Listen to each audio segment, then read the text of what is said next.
Small cap নিয়ে বেশ কিছু রিকোয়েস্ট আমার কাছে এসছে। প্রবীর দে বলছেন স্মল ক্যাপ নিয়ে ভিডিও চাই, বেস্ট স্মল ক্যাপকে এরম বলছেন মিউচুয়াল ফান্ড, সেই জন্য আমি এখানে একটা স্মল ক্যাপ নিয়ে আলোচনা করতে চাইছি। কিন্তু তার আগে কোনো কমেন্ট দেখে নিই। বিশ্বজিৎ বলছেন অনুপ্রাণিত হলাম, সঙ্গে নিজেকে সমৃদ্ধ করলাম। অনলাইন বলছেন মতিলাল ফ্লেক্সি ক্যাপের উপর আলোচনা চাইছেন। দুবাই প্রতিহার বলছেন এটা খুব ভালো অ্যানালিসিস ছিল এবং আমি 5 বছর ধরে পারাগপরিক ফ্লেক্সি ক্যাপে ইনভেস্ট করে চলেছি। আমি রিটেল ইনভেস্টর হিসেবে ডাউন সাইড প্রোটেকশনকে গুরুত্ব দিই, শুধু রিটার্ন নয়। ডক্টর চ্যাটার্জি বলছেন খুব ভালো। দোলন দাস বলছেন খুব ভালো অ্যানালিসিস। লালটু আক্ষুটি বলছেন সমৃদ্ধ হলাম গুরু। উদয় প্রামাণিক বলছেন লাইক দিচ্ছেন ভিডিওতে। So thank you for your support. প্রথমে আমি যেটা করি, 3টে স্মল ক্যাপকে আগে ওভারল্যাপ করে দিই। 3 বছর, 1 বছর, 3 বছর, 5 বছর হরাইজনে কার কিরকম পারফরমেন্স সেটা একটু দেখে নিই ওভারল্যাপিং চার্ট থেকে। তারপরে তার বেঞ্চমার্কের সঙ্গে সেই ফান্ডটা কিরকম ভাবে বিহেভিয়ার সেটাকে লক্ষ্য করি। তারপরে আস্তে আস্তে আমি আরো ডিপে পোর্টফোলিওর মধ্যে ঢুকবো। তবে তার আগে একটা ছোট্ট কথা বলে নিই। Nippon 5 star fund, HDFC small ক্যাপটা 4 স্টার এবং বন্ধনটাও 4 স্টার, এবং নিপনের সাইজটাও একটু বেশি 67,000 crore। তুলনায় এইচডিএফসি একটু সাইজটা ছোট 36,000 crore, বন্ধনের সাইজটা খুবই ছোট তুলনামূলকভাবে। 13,000 কোটি টাকার মতন বন্ধনের সাইজ। এরপরে যদি আপনি 3টে চার্টের ওভারল্যাপিং দেখেন, তাহলে ফার্স্ট ইয়ারে মানে এইচডিএফসি পারফরমেন্স সবচেয়ে বেটার, তারপরে বন্ধন আছে, তারপরে নিপন। কিন্তু 3 বছরে এইচডিএফসি সবার উপরে আছে, বন্ধন আর নিপন মোটামুটি সেম পারফরমেন্স। আর 5 বছরে এইচডিএফসি আর নিপনের সেম পারফরমেন্স, বন্ধন একটু নিচে আছে। আরেকটা জিনিস খেয়াল করুন, বন্ধন দেখুন 3 বছরের চার্টে প্রথমে কিন্তু উপরে চলছিল, তারপরে মার্কেটে যখন ম্যাচিউরিটি এলো এবং ডিপ হয়ে গেল, মার্কেট পড়লো, সেই সময় কিন্তু বন্ধন সবার নিচে পড়ে গেল। 5 বছরের চার্টেও এটা আপনি খেয়াল করতে পারবেন। তারপরে আছে এইচডিএফসি, ওরও একটু ওঠা পড়াটা বেশি। এর কারণ ভোলাটিলিটি রিস্ক রেশিওতে গিয়ে ডিটেল এটা আমি বুঝবো। তার আগে বেঞ্চমার্ক কম্পারিজনটা করে নিই। ফান্ডের সঙ্গে ফান্ডের কোনো কম্পিটিশন নেই, কম্পিটিশন তার বেঞ্চমার্কের সঙ্গে। তাহলে প্রথমে দেখুন এইচডিএফসি বেঞ্চমার্ক হচ্ছে বিএসসির 250 শেয়ার স্মল ক্যাপের। কিন্তু আমি এখানে কম্পারিজনের জন্য নিফটির 250 স্মল ক্যাপকেই কম্পারিজন করছি, সিমিলার কাইন্ডের বেঞ্চমার্ক। তা 1 বছরে দেখুন নিজের বেঞ্চমার্কে কিন্তু এইচডিএফসি বিট করছে, 3 বছরেও করছে, মাঝে যখন ম্যাচিউরিটির সময় একটু প্রবলেম হচ্ছিল, তাছাড়া করছে 3 বছরেও। 5 বছরেও সামান্য প্রবলেম প্রথম দিকে ছিল, কিন্তু কনসিস্টেন্টলি বিট করে চলেছে নিজের বেঞ্চমার্কে। এবার বন্ধনকে দেখুন, বন্ধন 1 বছরে কিন্তু খুব সুন্দরভাবে বিট করছে নিজের বেঞ্চমার্কে। 3 বছরের পারফরমেন্স এখন একটু ভালো, কিন্তু আগে একটু প্রবলেম ছিল। এটা আইডিএফসির সঙ্গে মার্জ হয়েছে, আমি ডিটেইলে আলোচনা করব। এবার 5 বছরের চার্টেও প্রথম দিকটা দেখুন একটু প্রবলেম চলছিল, কিন্তু রিসেন্ট টাইমে বন্ধনের পারফরমেন্স একটু বেটার হয়েছে। Small cap Nifty small cap 250 benchmark 1 বছরে কিন্তু প্রবলেম আছে। 1 বছর নিজের বেঞ্চমার্কে ঠিকঠাক বিট করতে পারছে না, মার্কেট যখন ম্যাচিউর করছে তখন নিপন একটু যেন ল্যাগ করছে। 3 বছরের চার্টেও একটু সমস্যা হচ্ছে, কিন্তু তবুও বিট করছে নিজের বেঞ্চমার্কে। 5 বছরের চার্টেও কিন্তু ভালোভাবেই নিপন নিজের বেঞ্চমার্কে বিট করছে। এখানে একটা জিনিস খেয়াল রাখতে হবে, নিপন স্মল ক্যাপের সাইজটা যেহেতু একটু বড় 67,000 কোটি টাকা, তার জন্য কি এইরকম পারফরমেন্সে প্রবলেম আসছে? মানে সেরকম কোনো ডেটা অন্য জায়গা থেকে উঠে আসছে কি পোর্টফোলিও কনসেন্ট্রেশন, পোর্টফোলিও অ্যালোকেশনে বা রিস্ক রেশিওতে সেরকম কিছু রিফ্লেক্ট করছে কি? সেটা আমরা ডিটেইলে ঢোকার চেষ্টা করব, তার sector allocation, portfolio allocation, portfolio concentration দেখব। কিন্তু তার আগে রিটার্নটা একবার চেক করে নিই। রিটার্নটা দেখুন, নিপনের যে স্মল ক্যাপ 1 বছরে কিন্তু নেগেটিভ রিটার্ন দিচ্ছে -5%, সেখানে এইচডিএফসি +2% অ্যারাউন্ড, বন্ধনের স্মল ক্যাপ তো 8% অ্যারাউন্ড রিটার্ন দিচ্ছে। 3 বছরে দেখুন মোটামুটি সিমিলারই আছে, নিপন আর এইচডিএফসি 26%-এর পাশাপাশি, আর বন্ধন কিন্তু 33% বেটার রিটার্ন দিচ্ছে বন্ধন। রিসেন্ট টাইমে বন্ধনের পারফরমেন্স ওটা ভালো হচ্ছে, সেটা আমরা চার্টেও দেখেছি। এবার 5 ইয়ার্সে দেখুন নিপনের বন্ধনের মোটামুটি 37%, এইচডিএফসি 34%। নিপনের কিন্তু 1 বছরে যে হরাইজন সেখানে কিন্তু নেগেটিভ রিটার্ন হয়ে গেল, মার্কেটও পড়েছে, নিপনও ল্যাগ করছে নিজের বেঞ্চমার্ককে বিট করার জন্য। এটা সাইজের জন্য হতে পারে, কিন্তু তার আগে পোর্টফোলিও অ্যালোকেশনটা একটু দেখে নিই। দেখুন নিপনের 67,000 কোটি টাকার মধ্যে 96% ইকুইটি ধরেছে, 4% ক্যাশ। এইচডিএফসি 93% ইকুইটি ধরেছে, 7% ক্যাশ। মানে নিপনের থেকে কিন্তু ডবল ক্যাশ মেনটেন করছে এইচডিএফসি, একটু যেন কনজারভেটিভ, একটু ডিফেন্সিভ স্টাইল। বন্ধনের দেখুন আরো ডিফেন্সিভ স্টাইল, 83% ইকুইটি নিচ্ছে আর 16% 17% ক্যাশ রাখছে। তাহলে বেশি ক্যাশ রাখছে বন্ধন, অথচ রিটার্ন দিচ্ছে বেশি। 3 বছরে, 1 বছরে এবং 5 বছর হরাইজনেও 1 বছরে 8, 33, 37 রিটার্ন দিচ্ছে। তাহলে এই রিটার্ন দেওয়ার কারণ কি সেটা পোর্টফোলিওর মধ্যে ঢুকে দেখতে হবে, পোর্টফোলিও অ্যালোকেশন, পোর্টফোলিও কনসেন্ট্রেশন দেখতে হবে। এবং ফান্ডুর একটা অ্যানালিসিস আছে, ফান্ড ফিকারের, সেই অ্যানালিসিসটা আমরা দেখবো, তাহলে ব্যাপারটা আরো ক্লিয়ার হয়ে যাবে। ওটা রিস্ক রেশিওর পরে দেখবো, তাহলে বুঝতে সুবিধা হবে। রিস্ক রেশিওটাও কিন্তু খুব ইন্টারেস্টিং এবং তার সিনপসিসটাও খুব বুঝনীয়। তাহলে আগে অ্যালোকেশনটা দেখে নিই। দেখুন লার্জ ক্যাপে নিপন রাখছে 8%, আর এইচডিএফসি রাখছে 3.3, বন্ধন রাখছে আবার 8%। তাহলে মিড অ্যান্ড স্মল ক্যাপে যদি দেখেন তাহলে 13 আর 45, নিপন রাখছে 58% mid and small. Mid and small একটু অ্যাগ্রেসিভ জায়গা, ওখানে রাখলেই ভোলাটিলিটি একটু বাড়ে। সে বাড়ছে কিনা আমরা দেখবো রিস্ক রেশিওতে। এখন অ্যালোকেশনটা দেখুন, এইচডিএফসির মিড অ্যান্ড স্মলে আছে 4.7, 64.2 মানে 69% অ্যারাউন্ড, আর বন্ধনের আছে 92। বন্ধন কিন্তু হাই ক্যাশ রাখছে 17% আমরা দেখেছি, তার সঙ্গে 92% মিড অ্যান্ড স্মল ক্যাপে অ্যালোকেট করছে। মানে ক্যাশ রেখে বন্ধন কিন্তু একটু রিস্কি রেখে দিয়েছে পোর্টফোলিওটাকে মিড অ্যান্ড স্মল ক্যাপে অ্যালোকেট করে। যদি মিড অ্যান্ড স্মল ক্যাপে কারেকশন হয় তার কাছে ক্যাশ আছে, কিন্তু অ্যাগ্রেসিভ সাজাচ্ছে, লার্জ ক্যাপ কম রেখে মিড অ্যান্ড স্মল বেশি, ক্যাশটাও বেশি। এরপরে পোর্টফোলিও কনসেন্ট্রেশনটা যদি দেখেন তাহলে নিপনের কাছে আছে 235টা স্টক, তার মধ্যে টপ 5 আছে 8.6% টোটাল অ্যালোকেশন, আর টপ 10 আছে 14.2। উল্টো দিকে এইচডিএফসি কে দেখুন অনেক বেশি কনসেন্ট্রেটেড, কিন্তু 19.5% টপ 5-এ, মানে একটু বেশি কনসেন্ট্রেটেড। টপ 10-এও কিন্তু দেখুন 30.7, একটু হাইলি কনসেন্ট্রেটেড, যেটা নিপন পাচ্ছে না। নিপনের এইগুলো একটু বড়, ওকে ডাইভার্সিফাই করতেই হবে, ডাইভার্সিফাই না করলে ও রিস্ক কন্ট্রোল করতে পারবে না। ভ্যালুয়েশনে এই জিনিসটা আমরা দেখবো। এবার বন্ধনের দেখুন টপ 5-এ 12%, টপ 10-এ হচ্ছে 20%। তাহলে সবচেয়ে বেশি কনসেন্ট্রেট হচ্ছে এইচডিএফসি, এবং তার থেকে ডাইভার্সিফাই করছে বন্ধন। নিপন কিন্তু একটু বেশি ডাইভার্সিফাই করছে, এবং মিড ক্যাপের আমরা অ্যালোকেশনটা দেখলাম সবচেয়ে কম 58% মিড অ্যান্ড স্মল রেখেছে কিন্তু নিপন। এরপরে ভ্যালুয়েশনটা কি হচ্ছে দেখুন, ভ্যালুয়েশনটা নিপনের কিন্তু হচ্ছে সবচেয়ে বেশি, পি হয়ে যাচ্ছে 30.8, পিবি হয়ে যাচ্ছে 4.09। ডাইভার্সিফাই করেও ইকুইটি হোল্ডিংটা তো বেশি 96%, এবার ডাইভার্সিফাই করছে, টপ 10 টপ 5-এ কম রেখে বেশি সংখ্যায় টাকাটা ছড়ানোর চেষ্টা করছে, অনেক শেয়ারে, অনেক নাম্বার অফ শেয়ারে, কিন্তু 235টা শেয়ারও রেখেছে কাছে, তারপরেও ভ্যালুয়েশনটা কিন্তু নিপনের একটু বেশি। এইচডিএফসি তুলনামূলক কম, 23.69 পিই আর 3.19 পিবি। বন্ধনের কিন্তু খুব সুন্দর, দেখুন এখানে বন্ধন কিন্তু অনেক বেটার, ভ্যালুয়েশনটা কমিয়ে রাখতে পেরেছে, 20-এর কাছাকাছি পিই আর 2.5-এর কাছাকাছি হচ্ছে আপনার পিবি। তাহলে বন্ধন হাই ক্যাশ রেখেছে এবং মিড ক্যাপ স্মল ক্যাপে হাইলি অ্যালোকেট করছে, মানে একদিকে ডিফেন্সিভ কিন্তু মিড অ্যান্ড স্মল ক্যাপে অ্যাগ্রেসিভ। লার্জ ক্যাপ কিন্তু 8% রেখেছে নিপনের মতো, এইটা করেও ও কিন্তু ভ্যালুয়েশনটাকে কম রাখতে পারছে। এর কারণ, এর ব্যাপারটাকে আরো বোঝার জন্য আপনি টার্নওভারটা দেখলে তো আর ক্লিয়ার হবে, কিন্তু এটা থেকে যে জিনিসটা বেরিয়ে এলো সেটা একটু আলোচনা করে নি। দেখুন নিপনের যে স্ট্র্যাটেজি, ইনভেস্টমেন্ট স্ট্র্যাটেজি, সেটা হচ্ছে high return, strong track record আছে, আর early entry in micro cap. তাছাড়াও ফান্ড পিকারের একটা অ্যানালিসিস আছে, সুন্দর অ্যানালিসিস, ওই অ্যানালিসিসটা দেখবো, আর ওভারল্যাপিং ডেটাও দেখবো, মানে কোন দুটো ফান্ড আপনি একসঙ্গে পোর্টফোলিওতে নিয়ে যেতে পারেন। সে আলোচনাটা করার আগে আমি একটু, প্রচন্ড অ্যাগ্রেশন নিচ্ছে মিড অ্যান্ড স্মল ক্যাপে, এবং মার্কেট যদি পড়ে যায় তার জন্য ক্যাশটাও রিজার্ভ রাখছে।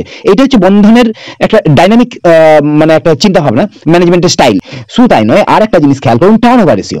টার্নওভার রেশিও দেখুন নিপনের 14%, এইচডিএফসির 11%, আর বন্ধনের কিন্তু 42%। বেশি টার্নওভার রেশিও রাখা মানে পোর্টফোলিওটা ঘন ঘন চেঞ্জ হচ্ছে, মানে এক বছরে 42% তার হোল্ডিং চেঞ্জ হয়ে যাচ্ছে, মানে 50% অ্যারাউন্ড হোল্ডিং চেঞ্জ করে ফেলছে বন্ধন। কারণ তার AUM 13,000 কোটি টাকার AUM, ছোট AUM তুলনামূলকভাবে, তার জন্য এর কাছে স্কোপটা আছে বিভিন্ন মার্কেট সাইকেলকে ধরার। এবারে আমি যদি একটা সিনাপসিস করি এই ম্যানেজমেন্ট স্টাইলটার উপরে, দেখুন নিপন হচ্ছে high return, strong track record, আর একটা জিনিস আছে early entry in micro cap. খুব প্রথমের দিকে আননোন শেয়ার, কম জানা শেয়ার রিসার্চ করে বার করছে নিপন এবং তাকে পিক করছে। রিস্কি স্ট্র্যাটেজি, কিন্তু খুব অ্যাডভান্স টাইপের স্ট্র্যাটেজি, খুব রিসার্চ ওরিয়েন্টেড স্ট্র্যাটেজি। আর অসুবিধাটা কোথায়? অসুবিধাটা হচ্ছে এটার হাই ভলাটিলিটি, এইচডিবিটা বেশি, সেটা আমরা পরে দেখে নেবো। আর লার্জ AUM, যেটা দেখলাম 700 কোটি টাকা। এবার এইচডিএফসির ক্ষেত্রে সুবিধা কি আছে? সুবিধা হচ্ছে experience fund manager, value style approach. Value style দেখুন 93% ইকুইটি রেখেছিল, তার ম্যাক্সিমাম কনসেন্ট্রেট করে দিয়েছে টপ 5 টপ 10-এই, ম্যাক্সিমাম কনসেন্ট্রেট 30% টপ 10-এ দিয়ে দিয়েছে, তাহলে আর 70% তো বাকি পুরো হোল্ডিংটা 84টা স্টকের মধ্যে। আর আরেকটা প্রবলেমটা কি, এইচডিএফসির প্রবলেমটা হচ্ছে স্লোয়ার ডিউরিং বুল। যখন মার্কেটে বুল আসবে, আপনি যদি একটু ডিফেন্সিভ স্ট্র্যাটেজিতে সাজিয়ে নেন পোর্টফোলিওটাকে, বুলকে ক্যাপচার করতে প্রবলেম হবে। সেই সময়ে বেঞ্চমার্ককে বিট করা এইচডিএফসির পক্ষে সম্ভব নাও হতে পারে। মানে এবারে কি হবে সেটা সিচুয়েশন বলবে, সেটা অ্যানালিসিস করেই যেতে হবে, সেটা আপনাকে ট্র্যাক করতেই হবে। এবার বন্ধনকে দেখুন, বন্ধন একটা নিউ স্ট্র্যাটেজি, মানে বন্ধন এই আইডিএফসি মিউচুয়াল ফান্ডের সঙ্গে এটা মার্জ হওয়ার পরে, নতুন ফান্ড ম্যানেজার আসার পরে পুরো এএমসির স্ট্রাকচারটা চেঞ্জ হয়েছে, একটা নতুন ফান্ড ম্যানেজমেন্ট স্টাইল তৈরি হয়েছে। এই স্টাইলের জন্য, এবং ফান্ডের সাইজটা ছোট, এর সুবিধা নিচ্ছে বন্ধন। এবারে প্রবলেমটা কি, ওই শর্ট ট্র্যাক রেকর্ডটা খুব শর্ট, মানে একে আরো সাইকেল টেস্টিং, আরো টাইম টেস্টিং, বিভিন্ন ফেজে কেমন মার্কেটটার বিভিন্ন ফেজে ফান্ড ম্যানেজার কিরকম পারফর্ম করছে, এটা দেখতে হবে না। তাহলে বন্ধনের এই শর্ট ট্র্যাক রেকর্ডটা একটা প্রবলেম, তাছাড়া ফান্ডটা কিন্তু ভালো, রিস্ক রেশিও তারা বেটার হয়ে যাবে। মানে যদি আপনি হাই গ্রোথ ফোকাস চান তাহলে নিপন আপনার জন্য বেটার। আর্লি এন্ট্রি হচ্ছে মাইক্রো ক্যাপে এবং রিসার্চ ওরিয়েন্টেড পোর্টফোলিও হচ্ছে একটু রিস্কি বটে। আর স্টেবল কোয়ালিটি ফোকাস চান যদি তাহলে এইচডিএফসি, মানে নন শেয়ারে টপ 5 টপ 10 যে শেয়ার রেখেছে সেখানে 30% অ্যালোকেট করে দিয়েছে, মানে একটু স্টেবল রিটার্ন। তাহলে এর কিন্তু মার্কেট হঠাৎ করে বুল হয়ে গেলে এর পক্ষে কিন্তু টার্ন করা মুশকিল হবে, এই কিন্তু সেই সময় বেঞ্চমার্ককে বিট নাও করতে পারে।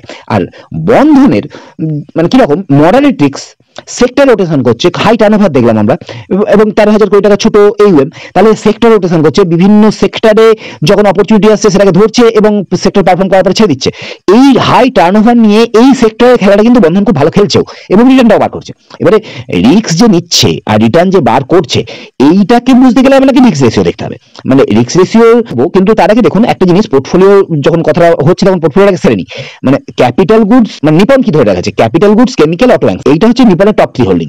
আর এইচডিএফসির ফাইন্যান্সিয়াল, ম্যানুফ্যাকচারিং, ফার্মা। দেখুন ফাইন্যান্সিয়াল এবং ফার্মা এবং ম্যানুফ্যাকচারিং তিনটেই খুব কিন্তু অ্যাগ্রেসিভ সেক্টর এবং হাই গ্রোথ সেক্টর। সেই তিনটে সেক্টরে নোন নেমে এইচডিএফসি ইনভেস্ট করছে, মানে রিস্ক ম্যানেজ করছে খুব ভালো কিন্তু এইচডিএফসি, এটা রিস্ক রেশিও গেলেও বোঝা যাবে। আর বন্ধনের দেখুন ইন্ডাস্ট্রিয়াল, কনজিউমার, লজিস্টিক, মানে কনজিউমার সেক্টর, লজিস্টিক এর তুলনামূলকভাবে কম অ্যাগ্রেসিভ, মানে এর অ্যাগ্রেশনটা, মানে সেক্টরে অ্যাগ্রেশনটা কম। নিপনের কিন্তু সেক্টর অ্যাগ্রেশনটা অনেক বেশি, chemical, auto ancillary, capital goods কিন্তু অনেক বেশি অ্যাগ্রেসিভ কম্বিনেশন এই তিনটে ফান্ডের মধ্যে। এর মানে ডিটেল পার্সেন্টেজ ওয়াইজ কিরকম কি আছে সেটা দেখছি পরে। এবারে রিস্ক রেশিওটা দেখিনি, তারপরে ওভারল্যাপিং ডেটা আর ফান্ডুর অ্যানালিসিসটা দেখবো। দেখুন রিস্ক রেশিও প্রথমে হচ্ছে মিন মানে এভারেজ রিটার্ন।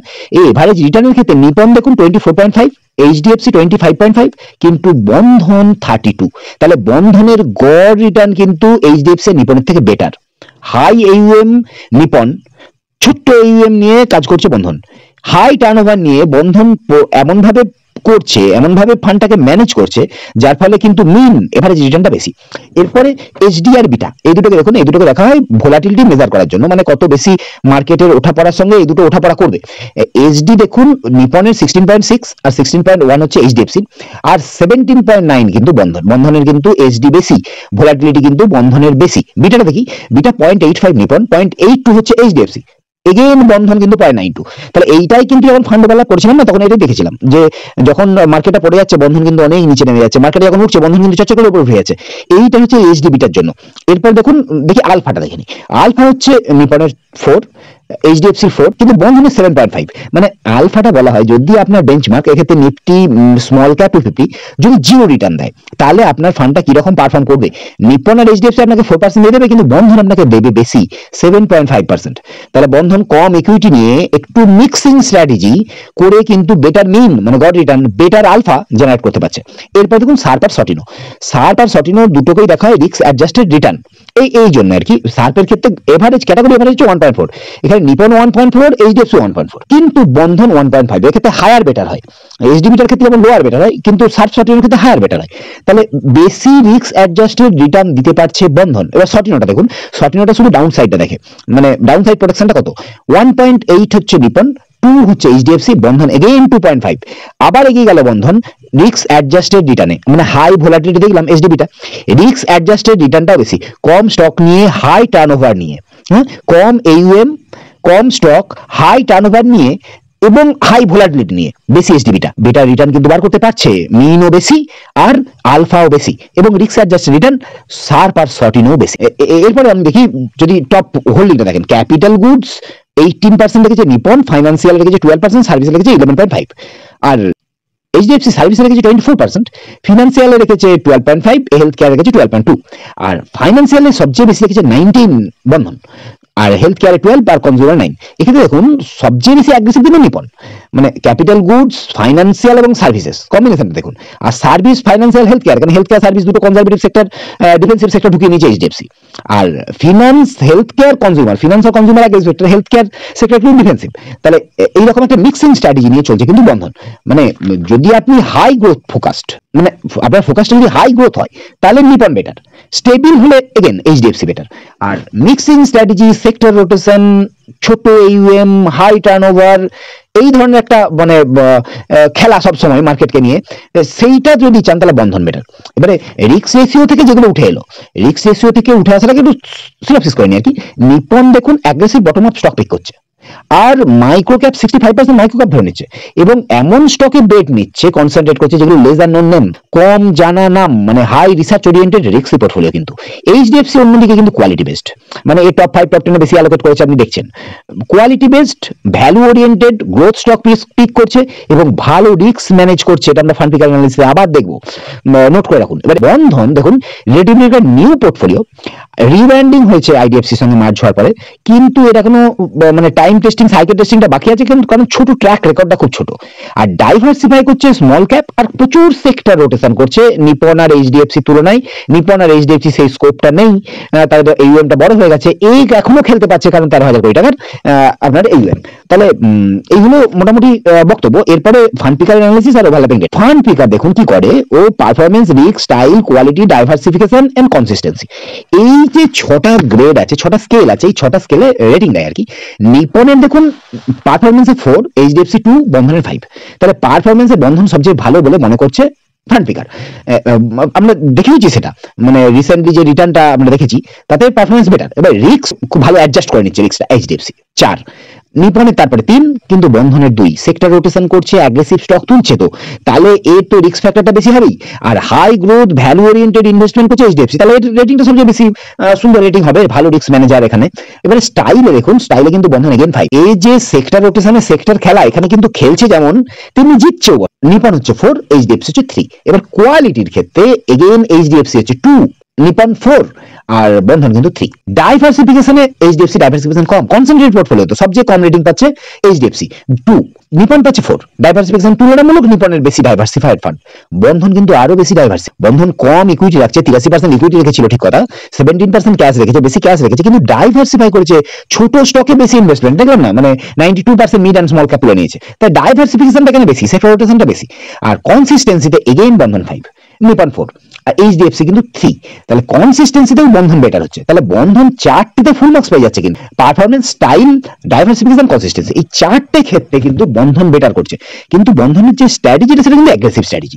এটা যদি এরকম ভাবে পারফর্ম করে যায় তাহলে কিন্তু এইচডিএফসি বা ইয়ের থেকে, নিপনের থেকে বেটার রেজাল্টও এনেও দিতে পারে। এবার দেখুন ওভারল্যাপিং ডেটা, মানে এই তিনটে ফান্ডের স্ট্র্যাটেজি তো বোঝাই যাচ্ছে, মানে হাই গ্রোথ ফোকাস হচ্ছে আপনার নিপন, স্টেবল হচ্ছে এইচডিএফসি, আর একটা নিউ স্ট্র্যাটেজি, মাঝামাঝি একটা স্ট্র্যাটেজি বন্ধন। বন্ধনের সাইজ ছোট, ও সেক্টর রোটেশনটা খুব ভালো করতে পারছে, সাইজ একদিন বড়ও হবে, তখন দেখতে হবে বন্ধন কিরকম পারফর্ম করছে।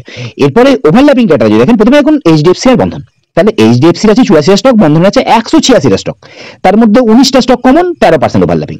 এবার দেখুন নিপন এইচডিএফসি, নিপনের 235টা স্টক, সবচেয়ে বেশি স্টক নিয়ে চলেছে নিপন, আর এইচডিএফসি নিয়ে চলেছে 84টা। তাহলে এখানে কমন স্টক হচ্ছে 38, ওভারল্যাপিং হচ্ছে 18%।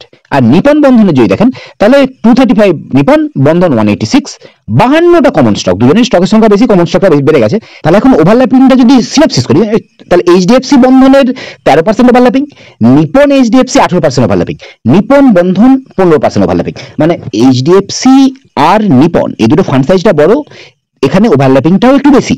আর কিন্তু বন্ধনের সঙ্গে এইচডিএফসি বলুন আর নিপনের বলুন, তাদের কিন্তু ওভারল্যাপিং পার্সেন্টেজটা কম, 13 আর 15, 18% হয়ে যাচ্ছে নিপন আর এইচডিএফসি। তাহলে আপনাকে যদি এখানে দুটো ফান্ড রাখতে হয়, তাহলে আপনি বন্ধনের সঙ্গে এইচডিএফসি রাখতে পারেন, বন্ধনের সঙ্গে নিপন রাখতে পারেন। আপনার কিরকম স্ট্র্যাটেজি দরকার তার উপরে ডিপেন্ড করছে। নিপন একটু অ্যাগ্রেসিভ, এইচডিএফসি একটু ডিফেন্সিভ, আর বন্ধনও অ্যাগ্রেসিভ কিন্তু। আর বন্ধনের একদিন ফান্ড সাইজ যখন বড় হবে তখন কিরকম পারফর্ম করবে সেটা ট্র্যাক করতে হবে। নিপন আর HDFC already proved, long track record আছে, ফান্ড ম্যানেজার বহুদিন ধরে আছেন এবং ভালোই ফান্ড ম্যানেজ করে চলেছেন। আর এই নিপন এইচডিএফসির ক্ষেত্রে মোটামুটি আপনার 18% ওভারল্যাপিং হয়ে যাচ্ছে। এই দুটো ফান্ড আপনি একসঙ্গে নাও রাখতে পারেন। এবার আমি যদি সিনপসিস করে নিই, দেখুন নিপনের সাইজটা বড় ছিল, তা কিন্তু অ্যাগ্রেসিভ স্ট্র্যাটেজি ছিল। সবচেয়ে বড় সাইজ নিয়ে অ্যাগ্রেসিভ স্ট্র্যাটেজি নিয়ে রিটার্ন কিন্তু 1 বছরের নেগেটিভ। রিটার্ন 1 বছরের নেগেটিভের কারণ যখন আমি দেখতে ঢুকলাম তখন দেখছি পোর্টফোলিওর মধ্যে বেশি রেখেছে ইকুইটি 96%, সেখানে তুলনামূলকভাবে এইচডিএফসি 93%, বন্ধন 83%, কম ইকুইটি নিয়ে চলছে বন্ধন। কিন্তু এইরকম ভাবে ইকুইটি হাই হোল্ড করেছে, তবু কনসেন্ট্রেট করেনি, নিপন কিন্তু ডাইভার্সিফাই করেছে বেশি। এবং টপ 5 টপ 10-এও আমরা দেখলাম এগেইন এরা ডাইভার্সিফাই করেছে বেশি। এইচডিএফসি কিন্তু খুব কনসেন্ট্রেট করে নিয়েছে, বন্ধনও কনসেন্ট্রেট করেছে, কিন্তু নিপন ডাইভার্সিফাই করেছে। তা সত্ত্বেও নিপনের কিন্তু ভ্যালুয়েশনটা বেড়ে গেছে। উল্টো দিকে বন্ধনের ব্যাপারটা দেখুন, ক্যাশ রেখেছে 17%, সেই 17% ক্যাশ রেখে যেটুকু ইকুইটি সেটা কিন্তু অ্যাগ্রেসিভলি ইনভেস্ট করে দিয়েছে মিড অ্যান্ড স্মল। তাহলে অ্যাগ্রেসিভ স্ট্র্যাটেজি বন্ধনের, কিন্তু ওর ভ্যালুয়েশনটা কম রাখতে পেরেছে। ভ্যালুয়েশনটা কম রাখতে পেরেছে তার কারণ ছোট এইএম, মানে যারই ভ্যালুয়েশনটা বেড়ে যাচ্ছে তাকে তো সহজে বিক্রি করা যাচ্ছে। ছোট এইএম কে টার্ন করার সুবিধা, বড় এইএম এর ক্ষেত্রে সেরকম হয় না। এইচডিএফসি আর নিপনের 10% বিক্রি করা সম্ভব নয়, কিন্তু বন্ধনের ফান্ড ম্যানেজার ইজিলি পোর্টফোলিওটাকে সেক্টর প্লে করতে পারবে, মানে কোনো সেক্টরে ভালো অপরচুনিটি আছে সেটা নেবে, আবার সেক্টরটা যেই অপরচুনিটি শেষ হয়ে যাবে সেটাকে বিক্রি করে বেরিয়ে আসতে। তার জন্য এর পোর্টফোলিওর টার্নওভার সেটাও বেশি, দেখলাম 42% টার্নওভার। এবং ক্যাটাগরির তুলনায় বেশি স্টক কিন্তু বন্ধন রেখেছে, নিপন রেখেছে। নিপন সবচেয়ে বেশি রেখেছে 235, বন্ধন রেখেছে 186, কিন্তু ক্যাটাগরি মানে 86। এইচডিএফসি এরকম কনসেন্ট্রেট এগেন 84টা স্টক রেখেছে, 11% মোটে টার্নওভার রেশিও রেখেছে, কিন্তু মিডিওকার একটা আপনার ভ্যালুয়েশনও এর ক্ষেত্রে আছে। আর যখন আমি স্ট্র্যাটেজি দেখছিলাম, স্ট্র্যাটেজি দেখলাম যেটা high growth strategy Nippon, stable strategy এইচডিএফসির।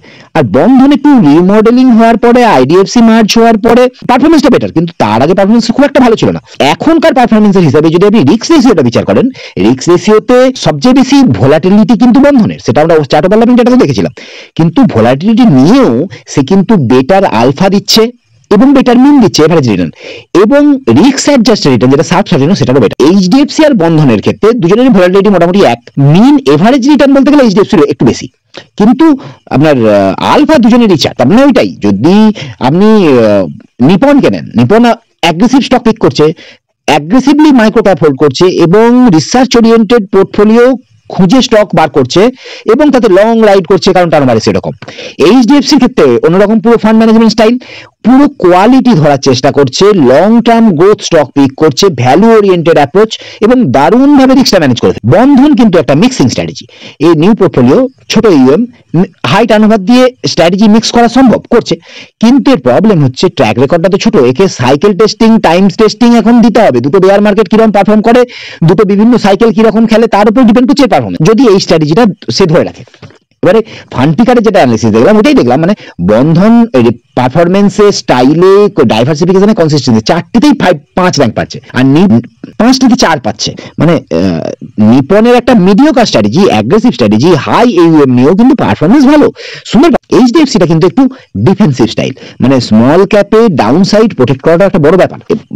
এক সময় না এক সময় মার্কেট ম্যাচিওর করবে, এক সময় না এক সময় স্মল ক্যাপে কারেকশন আসবে। এবং আমি একটা আগে আলোচনা করেছি স্মল ক্যাপ এখন আদৌ কি ইনভেস্ট করার জায়গা, সেখানে দেখেছি স্মল ক্যাপ কিন্তু খুব একটা ফেভারেবল জায়গা নেই। সেক্ষেত্রে কিন্তু এই ডিফেন্সিভ স্ট্র্যাটেজি এইচডিএফসির ক্ষেত্রে হয়তো আগামী দিনেও বেটার রেজাল্ট নিয়ে আসতে পারে। আর যেটা ওভারল্যাপিং যেটা দেখলাম, আপনি নিপনের সঙ্গে বন্ধন রাখতে পারেন, এইচডিএফসির সঙ্গে বন্ধন রাখতে পারেন, কিন্তু নিপন আর এইচডিএফসি এদের দুজনের একটু ওভারল্যাপিং রেটটা বেশি, মানে 18% ওভারল্যাপিং হয়ে যাচ্ছে তুলনামূলকভাবে বেশি, এটাকে আপনি অ্যাভয়েড করতে পারেন। তাহলে আজ এ পর্যন্তই। যদি ভালো লেগে থাকে একটু লাইক শেয়ার করে দেবেন, কমেন্ট করে দেবেন। আর আপনারা কোন ফান্ডে ইনভেস্ট করছেন, কি ফান্ডটা পারফরমেন্স ভালো লাগছে বা সন্দেহ হচ্ছে, সেরকম যদি একটু আলোচনা করেন, আলোচনাটা আরো সুন্দরভাবে হতে পারে। কোন ফান্ড, এই 3টে ফান্ডের মধ্যে কোন ফান্ডটা আপনার পছন্দ, এটা যদি বলেন তাহলে সুবিধা হয় বিভিন্ন জনের পার্সপেক্টিভ বোঝা। Thank you for your time, thank you for watching.